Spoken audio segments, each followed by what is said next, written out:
Hello बच्चों, कैसे हैं आप। उम्मीद करती हूँ आप बढ़िया और एकदम मज़े में होंगे, खुश होंगे, स्वस्थ होंगे और मस्त होंगे। बिल्कुल बच्चों, खुश रहिए, स्वस्थ रहिए, मस्त रहिए और अपने हर काम को बड़ी निपुणता पूर्वक कीजिए, क्योंकि जब हम खुश होंगे तो क्या होगा, अरे हर काम बड़े अच्छे से हो पाएंगे। तो आइए रहते हैं खुश और पढ़ते हैं अपना अध्याय, जिसका नाम है अन्याय का विरोध। तो आइए इस अध्याय में जानें आखिर कौन सा अन्याय हुआ और इसका कैसे विरोध किया गया और कैसे पता लगाया गया कि यह अन्याय है। चलिए इस कहानी के द्वारा जानें। तो बच्चों, कहानी की शुरुआत यूं होती है कि मैंने अपने बच्चों की गवर्नेंस जूलिया को अपने स्टडी रूम में बुलाया और कहा, बैठो जूलिया, मैं तुम्हारे वेतन का हिसाब करना चाहता हूँ। वेतन यानी कि तनख्वाह। तो मैंने कहा, जूलिया आओ, तुम्हारे तनख्वाह का हिसाब किताब हो जाए। मेरे विचार से तुम्हें पैसों की आवश्यकता होगी। मैं तुम्हें अब तक जितना जान सका हूँ उससे मुझे लगता है कि तुम अपने आप कभी अपने पैसे नहीं मांगोगी, इसलिए मैं स्वयं देने पैसे आ गया हूँ, यानी कि मैं स्वयं तुम्हें पैसे देना चाहता हूँ। हाँ, तो तुम्हारा वेतन 30 रूबल प्रति माह निश्चित हुआ था ना। कितने हुआ था बच्चों? 30 रूबल प्रति माह। तो जूलिया ने कहा, जी नहीं, 40 रूबल। जूलिया ने बड़े दबे स्वर में कहा, नहीं भाई, 30, मैंने डायरी में नोट कर रखा है। मैं बच्चों की गवर्नेंस को हमेशा 30 रूबल महीना ही देता आया हूँ। अच्छा, तो तुम्हें यहाँ काम करते हुए 2 महीने हुए हैं? जी नहीं, 2 महीने 5 दिन। क्या कह रही हो? ठीक 2 महीने हुए हैं भाई, मैंने डायरी में लिखा है, मैं सब लिख रखा है मैंने डायरी में।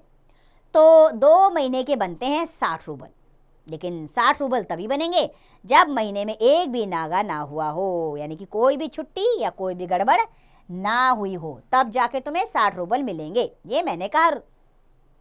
अच्छा, तुमने रविवार की छुट्टी मनाई है, उस दिन तुमने काम नहीं किया, कोयला को केवल घुमाने भर ले गई हो, इसके अलावा तुमने 3 छुट्टियां और ली हैं। जूलिया का चेहरा पीला पड़ गया, वे बार बार अपनी ड्रेस की सिकुड़ने दूर करने लगी, बोली एक शब्द भी नहीं। हाँ, तो 9 रविवार और 3 छुट्टियां यानी 12 दिन काम नहीं हुआ। मसलन यह है कि तुम्हारे 12 रूबल कट गए।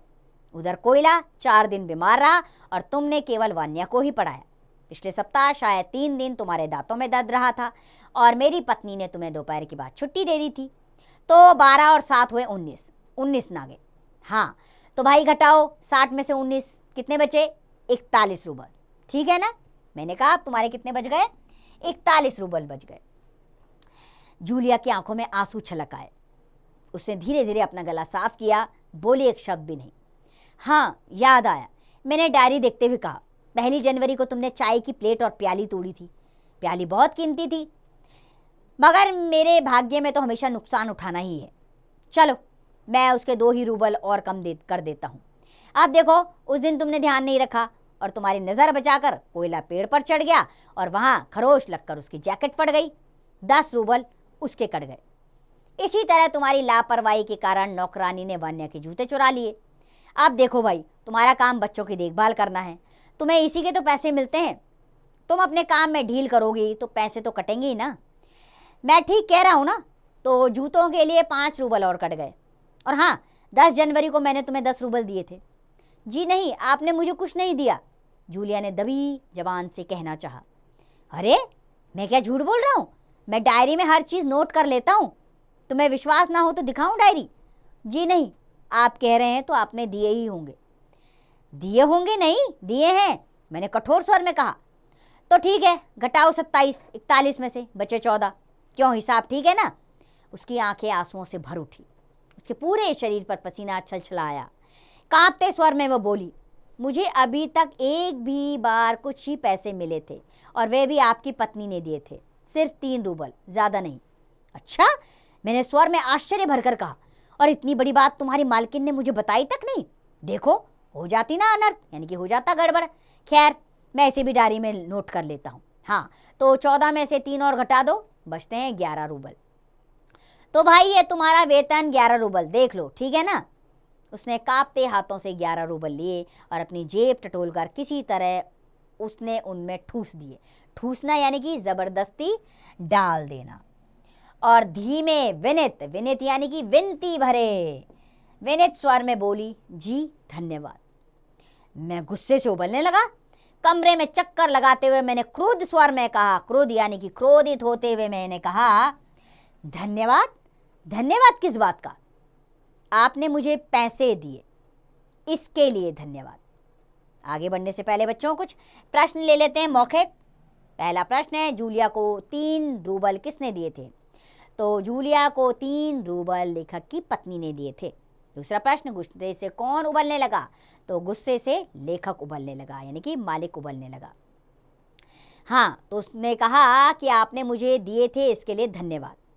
अब मुझसे नहीं सहा गया, मैंने ऊंचे स्वर में लगभग चिल्लाते हुए कहा, तुम मुझे धन्यवाद दे रही हो जबकि तुम अच्छी तरह जानती हो कि मैंने तुम्हें ठग लिया है, तुम्हें धोखा दिया है, तुम्हारे पैसे हड़प लिए हैं, इसके बावजूद तुम मुझे धन्यवाद दे रही हो। ये बात मैंने जूलिया से कही।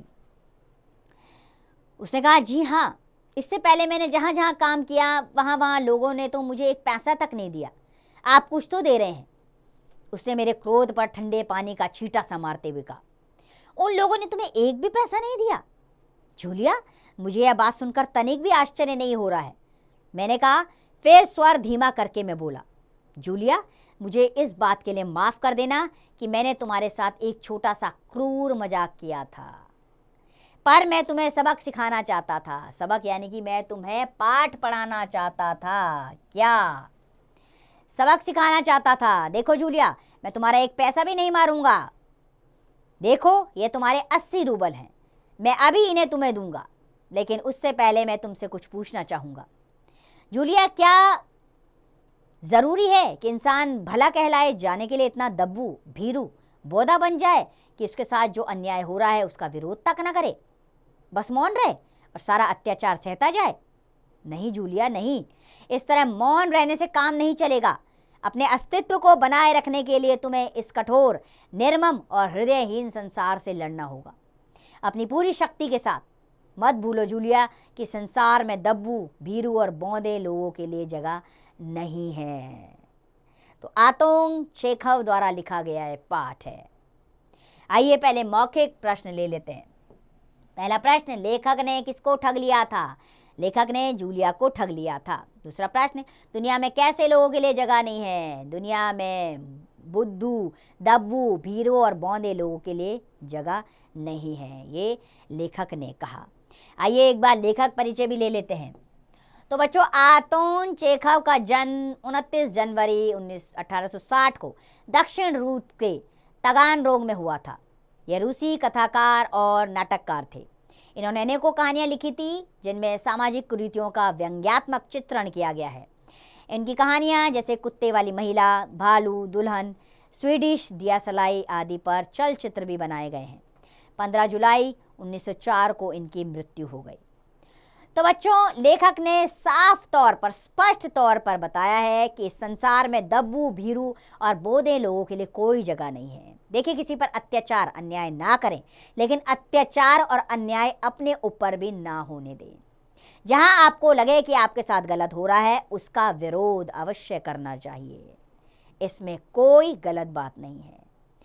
किसी के साथ अत्याचार ना करें और अपने ऊपर भी अत्याचार ना होने दे, यही कहानी हमें सिखाती है जो इस पाठ में हमने पढ़ी है। तो उम्मीद करती हूँ बच्चों, इस पाठ में दी गई सीख को अवश्य आप अपने जीवन में अपनाएंगे और अत्याचार ना करेंगे और ना अत्याचार सहेंगे। अब स्वस्थ रहिए, मस्त रहिए और खुश रहिए और इस पाठ का अभ्यास कार्य स्वयं कीजिएगा।